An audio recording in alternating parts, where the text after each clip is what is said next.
Hey guys, Tarek Merryface here, and welcome to the Merryface Guide on how to become a pilot. I'm doing this in several episodes. I have a guidebook on my website that you can check it out, link at the bottom, and it's on the website merryfaceaviation.com. And basically I'm doing this in a vlog style rather than fancy graphics and stuff like that. A, because I don't have the time, and B, because this YouTube channel is more about information giving than fancy stuff, because I don't have the equipment or the skills to do the fancy stuff. I'll just give you the good information.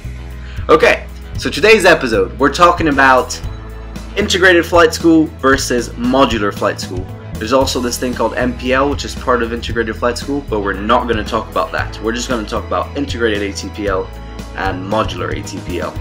And this is on how to become an airline pilot, but will be little deviations. Anyway, so this episode, the difference. Integrated flight school is the school style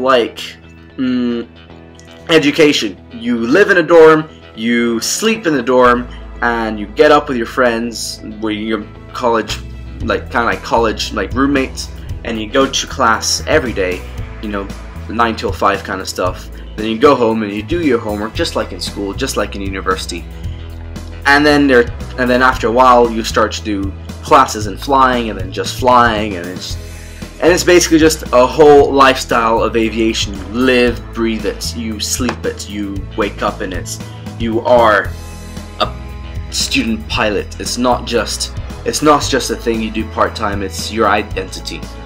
And that's really cool.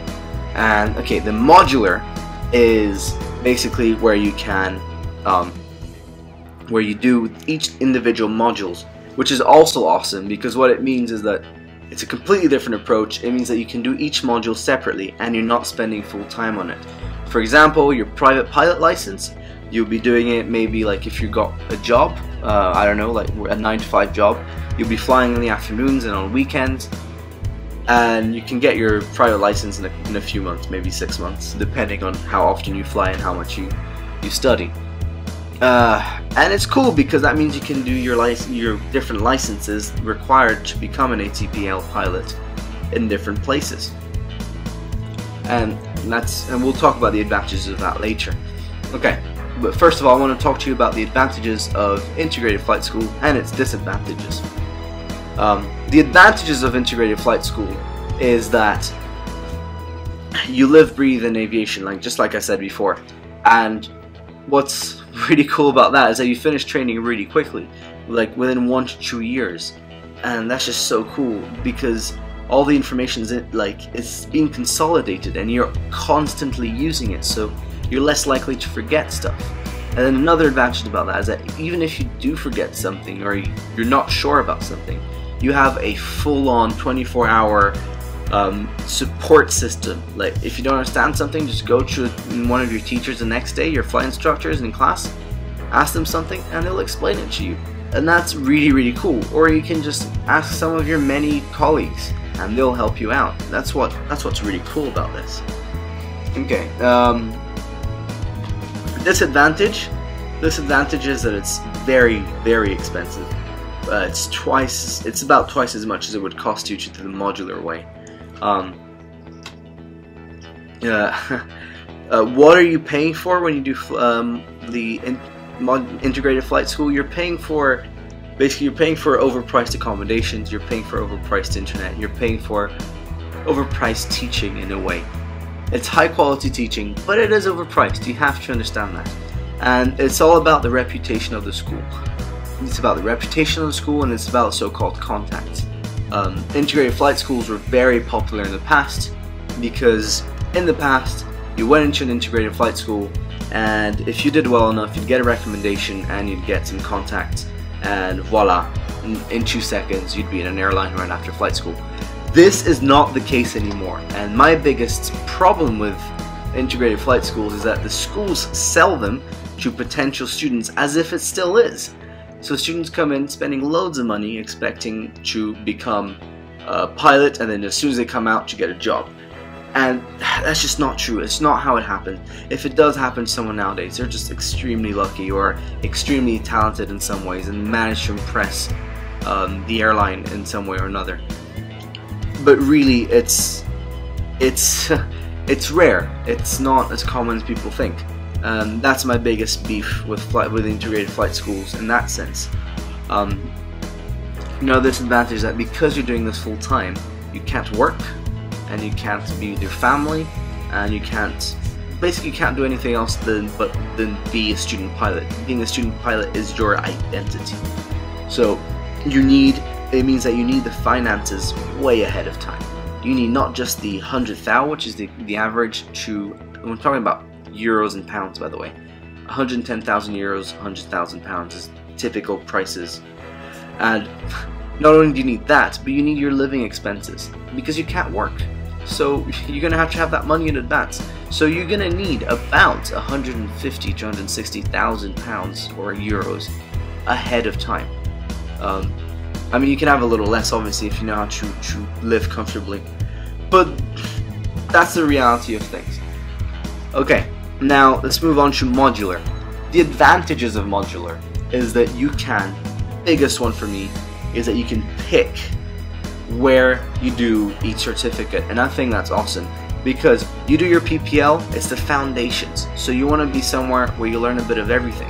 So I would recommend, for example, picking a grass field with short runway and steep approach, somewhere that's not too far from busy airspace.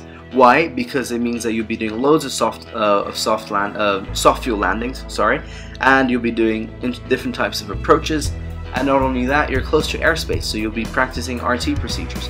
You'll be having good stick and rudder skills, and you'll be used to the radio, which is something that many pilots are afraid of doing. You know, it happens a lot. You see some radar tracks of pilots making huge detours to avoid airspace. And frankly, it's stupid, because it's just talking, guys, come on. But you'd be surprised, just because they haven't trained in an airfield where they have to talk a lot. All they have to do is call out traffic pattern stuff. Okay, and another example would be, for example, if you're doing instrument flight training, you want to be not just at an airport that has instrument approaches, but also at an airport which is surrounded by other airports with instrument approaches. And a great example of this is Andalusia in Spain, the very south of Spain, because you have like the main ones, Jerez, Malaga, and Granada, for example. They all have their own instrument approaches, but they're close to each other, and there are a couple of other airports there as well that have instrument approaches. And what happens is that by having lots of airports around, you can practice at lots of different airports and become familiar with different approaches, and it's a really great practice for you to do that. And the trouble is, when people have only one airfield and 200 nautical miles with instrument approaches, it turns out to be a big problem. And this kind of thing evolves, and this is true for every qualification, that not the same field might be the best for training there for different qualifications. Sorry, that made no sense. Okay. Disadvantages is that you're not spending full time on training. Sorry, one more advantage. Sorry. Cheap, much cheaper, much cheaper. Not only is it much cheaper, you're paying in more amounts. Something I forgot to mention about integrated flight schools is that it's a big commitment, and modular is not a big commitment. And what I mean by that is that in integrated flight schools, a lot of the time they'll make you do bulk payments, and you'll be paying most of the training before you even start flight training, the stuff that actually costs the money. And the trouble with that is that it's a huge risk. Flight schools go under. It happens. You guys need to Google Cab Air. Cab Air was the big boy of flight schools. It really was like the bomb. And what happens is that they went under like from one day to the next. Students, what they would do is they would pay in. They actually pay all their training in advance. That was how it was at Cab Air, £100,000 or whatever it was. And these students would come in and one day, sign their contract, and a couple weeks later, Cab Air is gone. No flight training and £100,000 in debt, and they can't ask their money back because Cab Air is in debt, completely bankrupt and unable to pay the students back. What are you gonna do? And that's something that doesn't occur in modular, because you do pay as you go. You'll be paying for the amount of flight you're doing at the time, except in some circumstances, but I really wouldn't recommend it. Okay, disadvantages of modulars. Finally getting there. Disadvantages are that a modular training, what's going to happen is that if you take too long to do it, then there's all the legal conundrum.